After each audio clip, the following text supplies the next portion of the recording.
Kabupaten MBD. Kalau Tepa masuk Kabupaten MBD, jadi petugas dari petugas dari kabupaten mereka turun ke desa-desa untuk sosialisasi tentang desa adat. Di sana yang kami masyarakat sangat prihatin bahwa menurut petugas bilang begini, kalau desa Imroing tidak disahkan sebagai desa adat, nanti satu waktu ketika pemerintah perkembangan lalu pemerintah sampai di Imroing, pemerintah bisa mengatur saja ini tanah yang kosong itu pemerintah, atau mungkin bisa bangun di mana, bangun masjid ke apa. Tapi kalau desa Imroing disahkan sebagai desa adat, pemerintah sampai di Imroing, pemerintah tetap menghargai adat. Berarti ahli waris desa Imroing ini dihargai. Kalau pemerintah mau bangun sesuatu bangunan, entah itu perusahaan apapun, pemerintah tetap menghargai orang kampung sebagai orang adat. Jadi pemerintah harus minta itu permisi buat orang kampung. Pemilik tapi tanah. Kalau desa Imroing tidak termasuk desa adat, pemerintah bisa membangun apa saja di sana. Ya, karena pemerintah tidak menghargai orang adat yang ada di desa itu karena tidak termasuk desa adat. Itu sosialisasi dari kabupaten.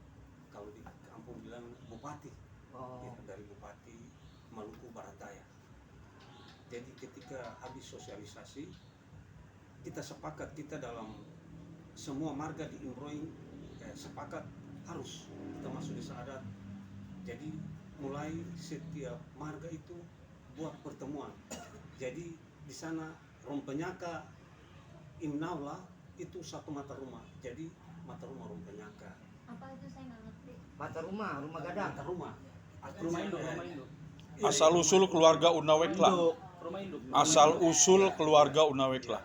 Jadi kami kalau beta Unawirka, memang mama saya Unawekla. dari Unawekla, tapi karena dari Bung As punya opa Thomas punya saudara perempuan yang bosok itu mama saya, keturunan satu ini.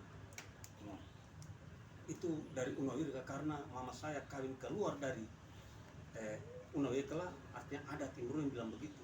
Ketika perempuan kawin harus ikut suami punya marga. Iya. Jadi beta kasihan, beta akan jatuh di bapak punya marga Unawirka. Jadi di sana setiap marga musyawarah. Menurut sosialisasi dari bupati bahwa tujuan dari desa adat ini harus ada marga siapa di desa Imroing ini yang keturunan raja, harus, karena masuk desa adat. Jadi semua marga berembuk lalu cari bagaimana menggali sejarah lagi. Jadi pada kemarin tanggal 31 Mei ketemu pertemuan desa, di situ hadir camat, camat dari kepolisian, dari Koramil, di situ kepala desa dengan staf, tokoh-tokoh adat, tokoh-tokoh agama, tokoh-tokoh pendidikan, staf desa. Jadi di situ masing-masing sampaikan dong punya riwayat hidup moyang-moyangnya, begitu. Semua sampaikan, artinya masing-masing sampaikan dong punya cerita asal riwayat hidup leluhur moyang-moyang. Tapi untuk marga beta Unawirka sudah dalam 90% diakui. Artinya semua marga di Imroing itu sudah mengakui bahwa marga Unawirka punya, menurut sejarah, masing-masing sejarah. Tapi ada satu marga yang marga Imasubi yang sementara ada di Jakarta, yang ada blog tentang bandara itu. Ya. Mampang, di Mampang. Mampang.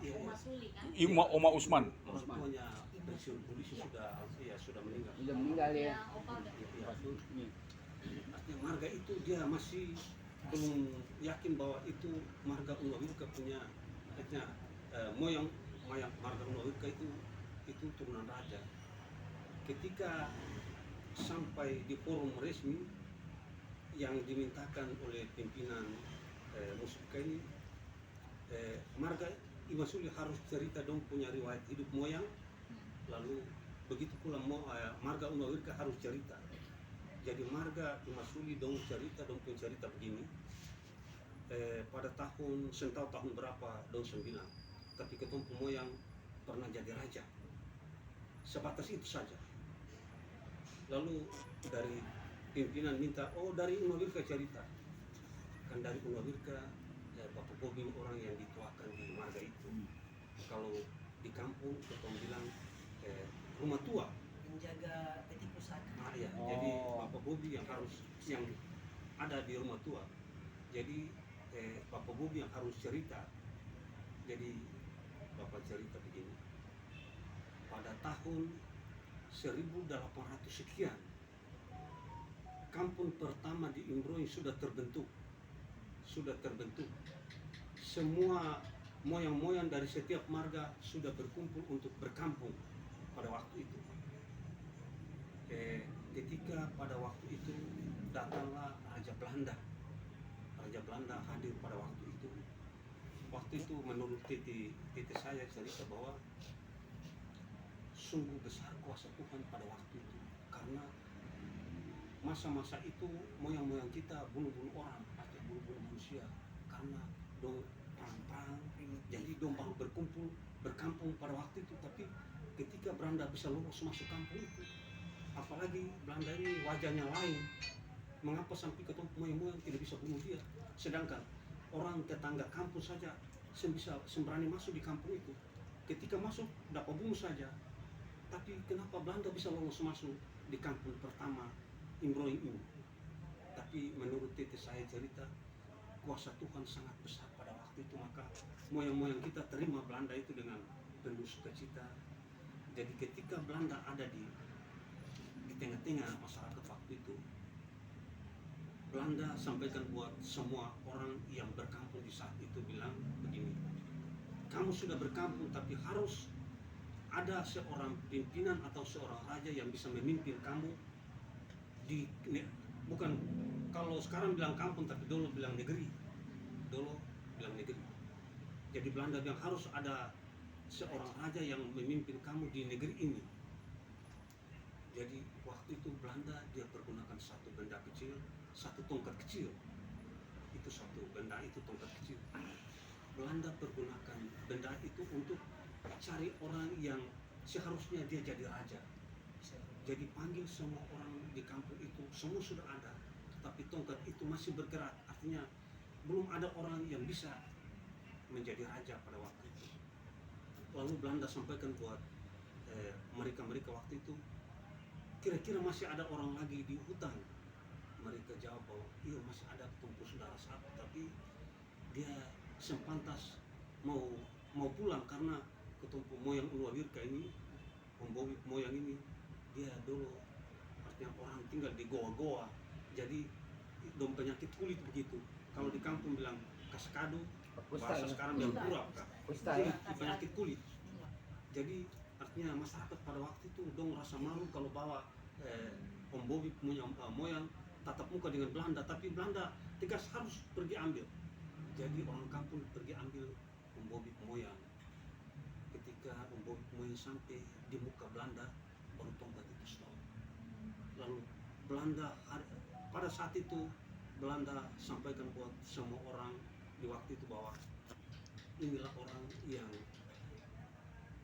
dipanggil sebagai raja. Dia memimpin seumur hidup dan sampai turun temurun.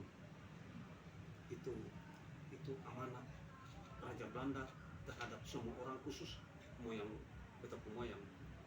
Nama moyang itu Utiawawia. Utiawawia artinya anjing badi. Anjing dan badi, sebab moyang ini dia tinggal di goa-goa. Jadi orang kampung kalau bilang orang yang tinggal di goa-goa itu seperti anjing badi. Jadi moyang betapa moyang ini namanya anjing badi. Ketika Belanda berikan kepercayaan kerajaan sebagai raja untuk memimpin di negeri itu.